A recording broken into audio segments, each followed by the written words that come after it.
Scavenging is the order of every single day for their survival.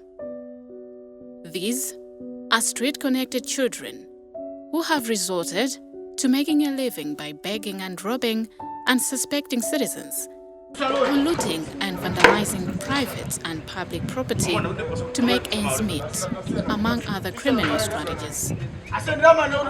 Though some studies reveal that at least 95% of these children have capable parents and guardians, poverty remains a major factor why these minors flock to cities and towns to search for better lives. This is the case of Blantyre, a suburb in the southern part of Malawi, which is one of the world's poorest countries in southern Africa, with a population of about 18 million people. Blantyre is located approximately 314 kilometers from Malawi's capital, Lilongwe.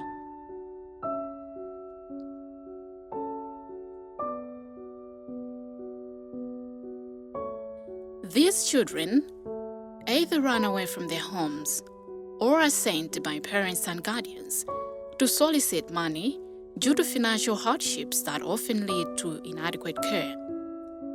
However, street life has not been easy for them, considering the numerous risks and vulnerabilities that face them, as well as their rights and freedoms as children. At a very tender age, they trek to the city streets, and as years go by, they get acquainted with city life. But just like any other child, these children are entitled to a proper childhood that encompasses quality education, parental care and love, and good health, among others, for them to grow into responsible citizens. And even though the United Nations 2030 Agenda for Sustainable Development, commonly known as Sustainable Development Goals, SDGs, aims at leaving no one behind, the scenario is different on the ground. The big question is, why do these children come to the city?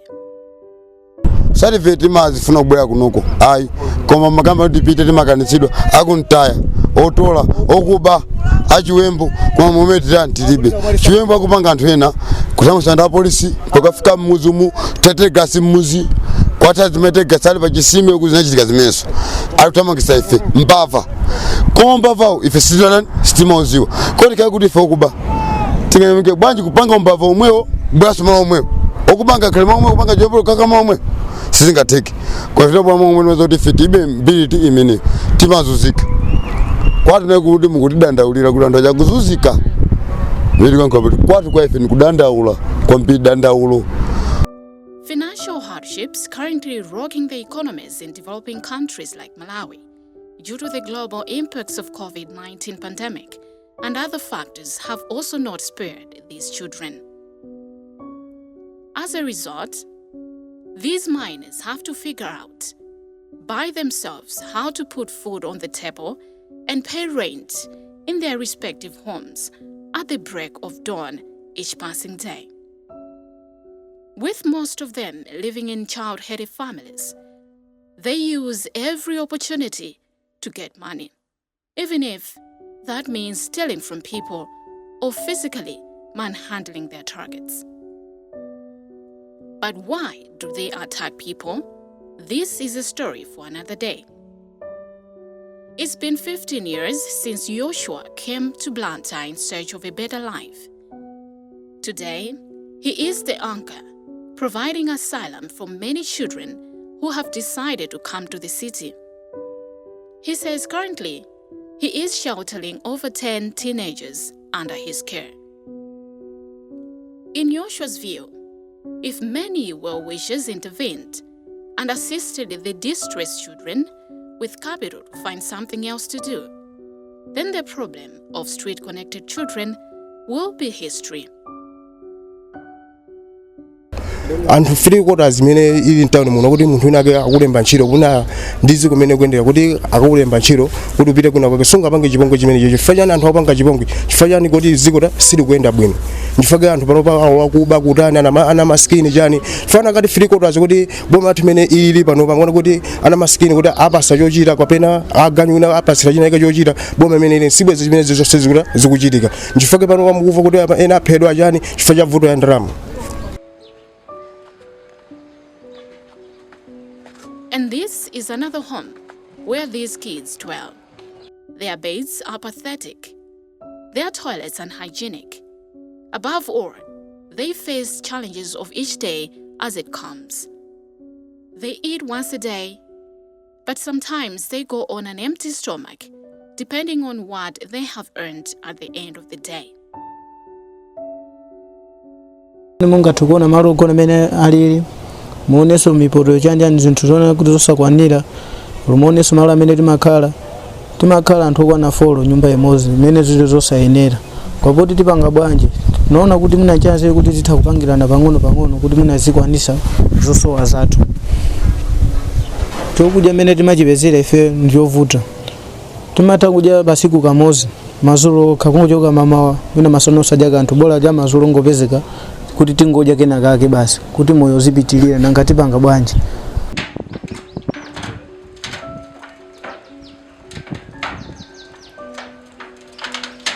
Albert, 18, is one of the children that live under Joshua's care. He explains that it took him months to access the type of care he receives from Joshua. He narrates how he spent most of his day starving and sleeping on the market benches and rooftops. Life, as he explains, was unbearable at that time, which left him with no choice but to rob people who frequented the market to shop.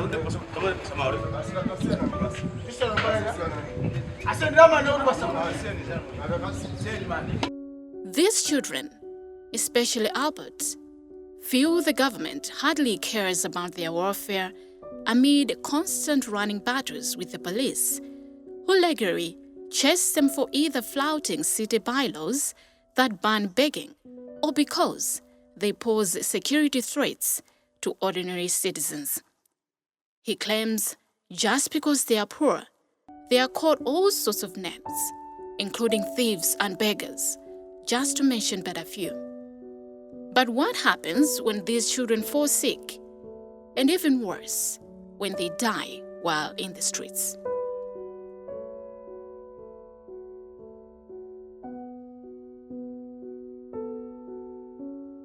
Ife kungoti mmozi wathu wamwalira kapena wadwala soti aboma amatithandiza nene chilungamo samatithandiza sina kama tonga linda maskini amusewu olomaliro achamakhoza kwataya mumsinje kukangwagwirira mphepete mwa madzi kukagwirira olongati malo enake sina ngati munthu alibe pokhala alibe abale ake koma zoti umaskini ndizoti sunathe ulipobe olopadenga pamene timagona papadenga pa olo blanket palibe ndipo tikhoza kukuonesani mene palili ngati mungakhale ndi nthawi yokwanira inu koma zoti aboma amatithandiza samatithandiza ndipo aboma ndoyipa amangosangalala pa nthawi yoti ifeyo tikamati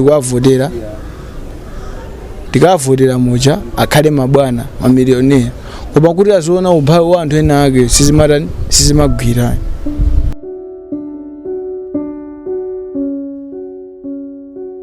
And then there are young scavengers that earn a living from savaging dump sites on the city's outskirts. According to them, life has been hard since childhood, a development that forced them to start rummaging through disposed of goods and food items for resale to find the money. Mafuta matuguma nawo kunoko ndochuluka kwambiri. Monga mele dziko lino nthawe timasangalala pano sitikusangala thodi president panoposa kutiganizira. Tikukhala kwa polo khali fenga nthu kuti okubaina matichauta nthu okuba pomwe sitimaba chipomwe china chiliyonse kunoko kuti makhala kuba kuno mavuto.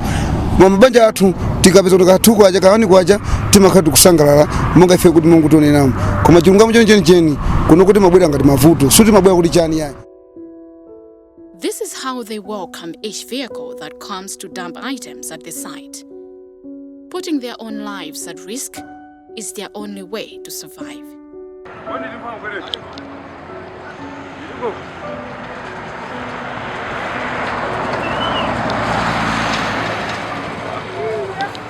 And this is how some members of the general public react to all the shocking stories depicting the misfortunes of these kids.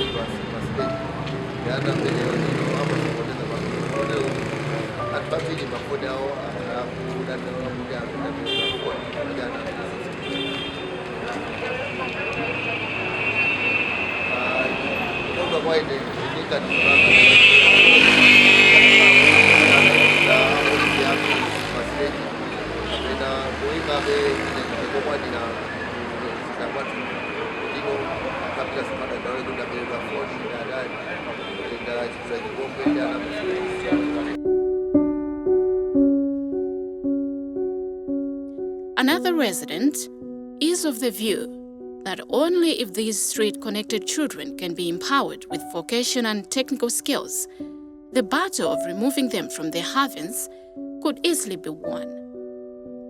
Some they do have a home, some of course also do have parents, some they don't have parents.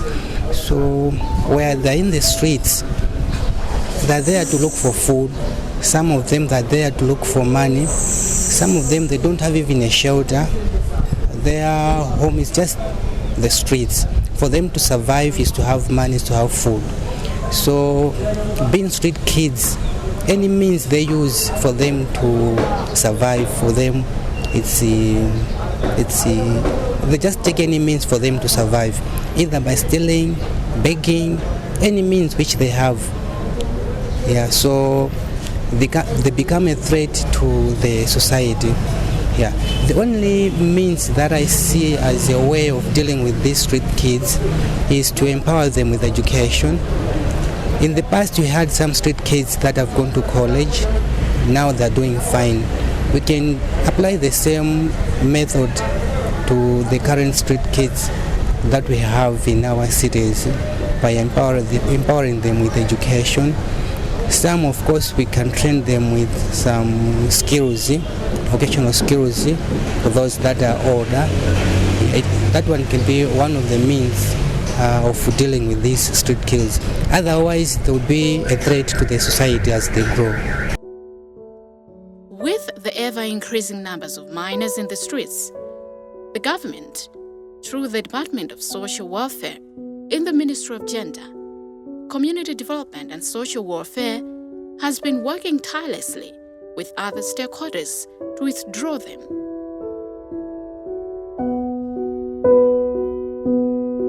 According to Blantyre's Social Welfare Officer, Stefano Joseph, pull and push factors such as abuse, marital problems on the part of parents and guardians, and poverty are among the major contributing factors to the problem. Almost 90% of the children that we see really do come and go. So there's what we call children in the street and children on the street. So in are the ones that really are based in the street, that they stay, they are there. While on are the children that usually operate, come in the street. Usually they come around 9, 10, 11, you find that they are gathering and they leave and go back to their respective homes. So that's the numbers that we have. But also, due to the increase of other challenges that are affecting the nation, like the tropical cyclone Anna and Gombe, other children also have really come to the streets.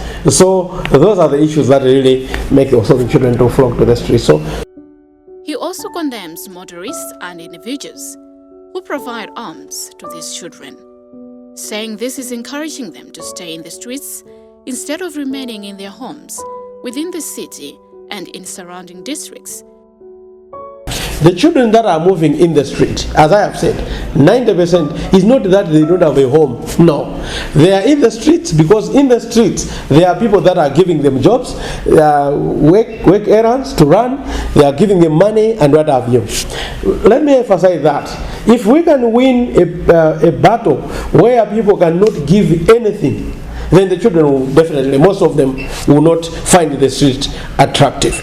But that has also implications for the people that give, because obviously when you don't give, these are the children now that have ended up attacking people, petty theft, and so many other things. It's because now you are used to giving them and they don't. Nevertheless, Joseph reveals that over the past years, the government has withdrawn scores of such kids and placed them under child care centers to curb their population in the streets and ensure their safety. But this is a social problem, and I think that's also what people must understand, that this is a social problem. It keeps on recurring. Currently, police really do withdraw children from the street because that's the law. According to the law, the police are the ones that have mandated to do that. So our ministry do link up with the police for exercises, routine exercises to withdraw children. As I can say, just last week, over 14 children were withdrawn. We took them to a safe place. But what the minister did was to gazette places as the places of safety. So for Blantyre, there is a Quaid Lifeline in Lunzu as well as in Pemba Reformatory Center for that particular exercise. But apart from that, we also have other childcare institutions that are operating in Blantyre for the same purpose. The Malawi Police Service is another government agency mandated by law to ensure sanity exists in the streets as one way of fighting crime. According to Public Relations Officer for Blantyre Police, Peter Mchiza, the law enforcers have been receiving numerous complaints of criminal acts linked to street-connected children. Whilst acknowledging the security threats these minors pose to the public, he praises the men and women in uniform for intensifying patrols, which he says helped the police to achieve a reduction in crime in the past year. And probably that information is connected to somebody. We normally go only for such particular individual who is suspected to have committed an offense, and we normally arrest him. And then when we arrest him, we make sure that within the day, just because they are juveniles, they are children, within the day we take them to court. And when you take them there, they face the charges. And then once they are convicted, the court also normally direct us to take them to the juvenile courts. However, Mchiza was quick to distance the police from allegations that they arrest the kids without basis and sometimes ill-treat them while in detention. Probably there is this other perception that just because there are these rumors that there are street-connected children in the city, then the police must remove everybody in the city. That perception is just as good as saying that probably we have heard that there are some men who are terrorizing the city using the guns maybe. Then just because those criminals are men, then we can say we can be going into the city and arrest each and every man who is found there, which is not true. We will normally go and arrest only those who are suspected to have committed an offense. On the other hand, what does the law say in as far as begging in the streets is concerned? Blantyre City Council Public Relations Officer Deborah Luka sheds more light.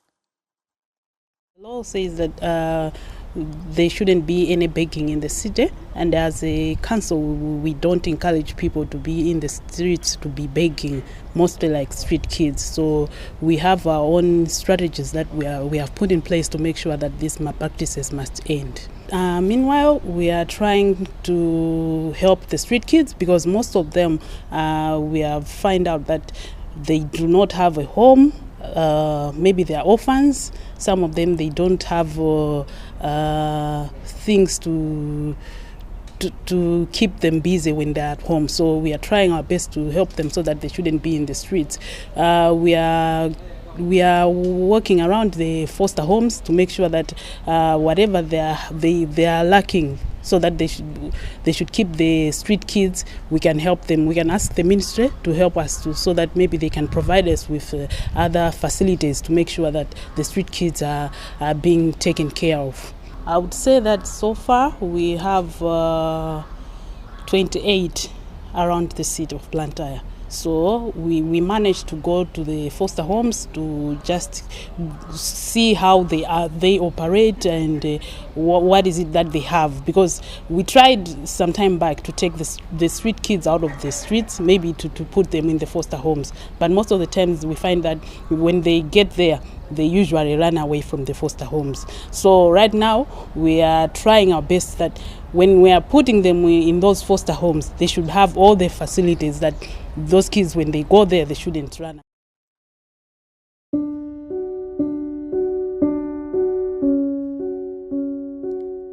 Meanwhile, childcare centers such as Step Kids Awareness, TECA, and Samaritan Trust are not relenting in their effort to protect the rights and freedoms of these children, besides rehabilitating those that have been removed from the streets. Godknows Maseko is the executive director for STECA, which has over 90 children, including orphans, under its care. And he singles out lack of parental love and care as a key factor worsening the situation at hand. He therefore urges parents against resorting to divorce when disagreements arise in their families. Today somebody can just wake up and tell her husband that I'm no longer interested in you. They have children. So they are not. She's not interested in her husband. A man can just wake up, go home and tell the wife, pack up your things and go. So if these two people, they are fighting and they reach the point of divorce, that means both of them, they don't have peace. So that means this one want to go out and look and search for his peace, and this one want to go and search for her peace. Where do you think these children are going to get peace? If we are not going to revise our marriage law, which prohibit people just divorcing each other, if we are not going to look into that, the situation will be worse. Because as I'm speaking now, the life standard have gone up, and a lot of men, they are running away of their families, and because it's tough. Life now is very tough. Maria Maseko, 15, is one of the beneficiaries at STECA. She was withdrawn from the streets when she was 10 years old. She says she was forced to join her peers in the street due to inadequate care at her home. She narrates how her life has been transformed since coming to STECA. Nzangayo ankanduza kuti tizibira mmene momwe basi timangothawa kuti kwathu simafuna moyo nasitefoti pano basi nasiya zoyendayenda namba kuphunzira komanso zinthu zambiri ine mbaya ya Chikristu zinasintha chilichonse. Smart Chimwala and Selina Maseko are also STECA beneficiaries, and they believe there is another chance at life and education for those that are currently still on the streets. Life is good because I managed to go to school. Right now I'm in Form 4. I'm going to write the examination this year. Yeah, now I'm really proud because I see that I'm going to achieve what I want to achieve, and I'll be what I want to be. If somebody want to achieve something in life, it's not easy. We're supposed to struggle enough. And I myself, I find it very difficult, as I have already explained, to say that lady, she said that she can't manage to pay me school fees. So nowadays, if somebody said that to a certain girl, maybe she can decide to say that this is my chance, maybe I can get married. But if we can try our best to ask the help, there's a lot of people, they have good hearts, they can help them. Also, if we can find the chance to, if somebody said that I'm going to help you in this situation, we're supposed to take that opportunity seriously. For over a decade, Samaritan Trust has engaged such kids in various technical skills, such as carpentry and joinery, welding, plumbing, tailoring and designing, and painting to mold them into responsible children. Chelsea Mangulama, an official from the trust, explains that they have also managed to redeem scores of children, adding that the process is voluntary and all they do is conduct outreaches on the need for the kids to move out of the streets and begin a new life. So the street outreaches, basically what we do is we go on the streets and we talk to these children.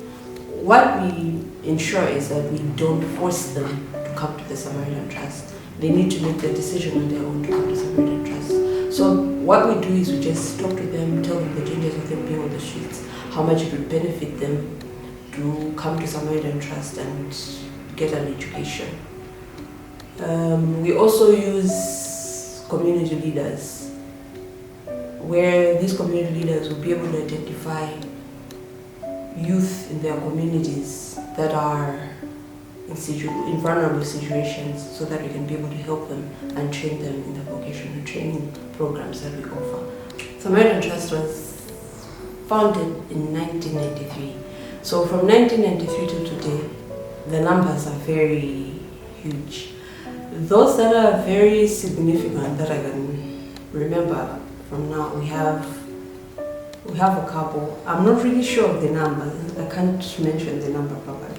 But I know we have one who is a physiotherapist. We have some that are working in the tourism industry. We have one that is actually a pastor. He's married. He has his own family. And then we also have some that are still in school already. So I'll put the number at maybe those that have actually been able to be independent. Because the thing is, we'll train others, but some will not make use of the training that we've given them. So there's some that will train, but they'll go back to the streets. So it becomes difficult to account for people like that, because then it is as if we have not helped them. The local media fraternity has also been blamed for only reporting one side of the story whenever these children are involved in crime.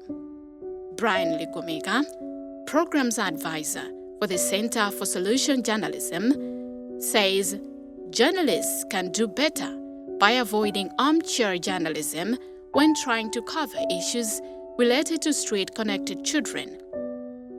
He urges Malawian media to conduct in-depth inquiries on the real issues that are forcing children to go into the streets, instead of just reporting what they are told by the government and partners who are involved in finding solutions to the problem.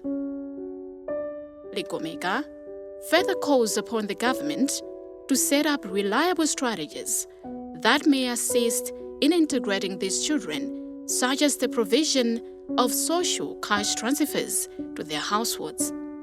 When the street kids steal from people, or when they mug people, or when they harass women, journalists would rush to report about that. But one of the things that needs to be done is to do in-depth coverage of issues to do with street kids. And one of the things that can be done is to look at what causes children to go to the streets. We are talking of a number of factors, such as abuse and violence in the family, poverty, death of parents resulting in orphanhood. Those are issues which need to be exposed and addressed, instead of just looking at one or two isolated instances that children are involved in. When all is said and done, the fact remains that these kids are subjected to different forms of abuse and violation of their rights, including the right to education, parental care, and access to medical attention, among others. And the crisis seems to grow from bad to worse. Currently, because these street-connected children are now being exposed to drug and alcohol abuse, which is further complicating efforts to reform them. Still, their existence in Blantyre has left a lot to be desired, among residents who keep looking forward to how the authorities will solve this puzzle once and for all.